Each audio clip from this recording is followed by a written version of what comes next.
প্রত্যেকবারের মতো মুখ না খুলেই পারি না, একটা লিমিট অবধি দেখি, তারপরে নিজের পেশেন্সটা হারিয়ে ফেলি। খারাপ কিছু দেখলে তাড়াতাড়ি খুব উত্তেজিত হয়ে যায়।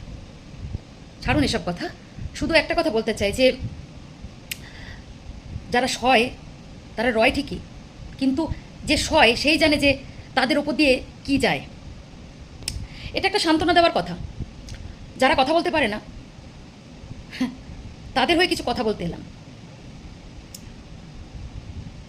প্রতিনিয়ত দেশে কত রকমভাবে মানুষের জীবন চলে যাচ্ছে। গুটখা, মানে নেশাগ্রস্ত জিনিস এত সাপ্লাই, যার ফলে এত মানুষ দিনের পর দিন, আপনি যদি দেখেন একবার সার্চ করে তাহলে হিসেব পেয়ে যাবেন। সেক্ষেত্রে কারোর কিন্তু তোড়জোড় নেই, সেগুলো কিন্তু ব্যান ফ্যান হয় না। তারপরে ধরুন এই যে হচ্ছে মেয়েদের উপরে যে অন্যায় অত্যাচার, দিনের পর দিন গায়েব, অন্যায়ের পর আর সেটার আর 1 বছর পরে সবাই ভুলে যায়, কোনো কিছুই হয় না এখানে। কিন্তু আপনি দেখবেন, শুনেছেন নিশ্চয়ই যে কোর্ট, মানে ভগবানকে সবাই বলে যে কোর্ট কাচারি যেন ঈশ্বর কারোর না দেন, মানে শত দুশ্মনকে ডাক্তার আর মানে কোর্টের ঘর যেন কাউকে না দেখতে হয়।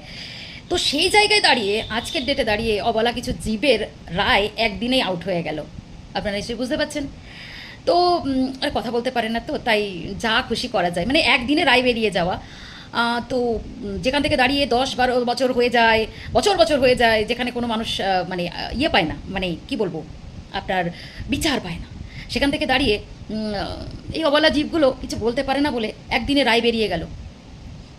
একটু আগে খুব কষ্ট পাচ্ছিলাম, অনেক ভিডিও দেখছিলাম, ওখানে হচ্ছে আমার কি, ওর হচ্ছে আমার কি, এই করতে করতেই তো অনেক কিছু হয়ে যায়।